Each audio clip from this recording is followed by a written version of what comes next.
All right, let's go on a little financial journey today. We're going to look at a company's financial reports, but not as some boring spreadsheet. We're going to treat them like what they really are, a story. A story about transformation, strategy, and survival, all told through numbers. You know how companies release these massive reports every quarter? They're super important, but let's be real, they can look, well, a little intimidating. So the question is, how do you take something that looks like this? This dense wall of figures, right? All these line items and financial jargon, and how do you make any sense of it? It kind of feels like you need a secret decoder ring just to figure out what's going on. Well, guess what? That's exactly what we're going to do, because hidden inside all that data is a really fascinating story about how a company evolves. So let's get to decoding. Every story has a beginning, and for this one, we're starting back in 2018 with a company that was then known as Lycos. Yeah, we're winding the clock way back to see exactly where this whole journey began. Okay, so check this out. In the first quarter of 2018, Lycos brought in nearly 1.13 billion Indian rupees in revenue. That's a huge number. But, and this is a big but, to make that money, they had to spend money. Their total expenses were just over 1.12 billion. You see how crazy close those two numbers are? That's our first big clue. So, what happens when you subtract those huge expenses from that huge revenue? Well, you get this, a loss of over 29 million rupees. Yep, despite bringing in over $1 billion, the company was still in the red. And this brings us to an absolutely crucial point. Revenue is the headline, It's the big, flashy number of total sales. But profit is the bottom line. It's what the company actually gets to keep. Having high revenue is great, but if it doesn't turn into profit, well, the business model just isn't working. So where did that billion in revenue come from anyway? Back then, Lycos was a multi-segment company, but really it was a tale of two very different businesses. You had software development, which was this absolute giant pulling in 1.1 billion, and then you had digital marketing, which was tiny in comparison at just 28.5 million. This huge imbalance is a really key part of the story. Okay, so you're facing losses, and you've got this really lopsided business. The company knew it needed a change, a big one. And this leads us straight into the second chapter of our story, a period of major transformation.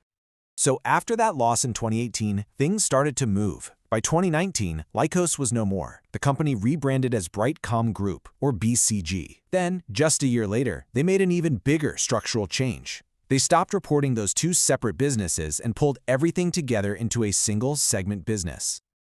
This really shows you the heart of that shift. This wasn't just some marketing stunt or a simple name change. By going from multi-segment to single segment, the company was sending a super clear message. We are one unified company with a single focus now. So the big question is, did it work right away? Well, the numbers for the full year ending in March 2020 give us the answer. And the answer is no. The company still posted a net loss of over 14 million rupees. It's a powerful reminder that turning a company around is a marathon, definitely not a sprint. Okay, so that was a few years back. The road was obviously difficult, but what does the company look like now? Let's fast forward to the most recent data and get a snapshot of Brightcom Group today. So we're jumping ahead to the second quarter of 2024. And what do you know? The company has evolved again. They've shifted from reporting as a single business segment to reporting by geography. It just shows that they're constantly refining their strategy and how they talk about it. And here, the story starts to look a little familiar, doesn't it? Revenue from operations is once again over 1.1 billion rupees. But just look at the total expenses. They're right there at almost the exact same level. The gap between what they earned and what they spent has become incredibly small. In fact, it's this small. After all that work, the profit for the entire quarter was just 709,000 rupees. Out of over $1 billion in revenue, they managed to eke out just a tiny profit. If you ever wanted a masterclass in what razor-thin profit margins look like, this is it.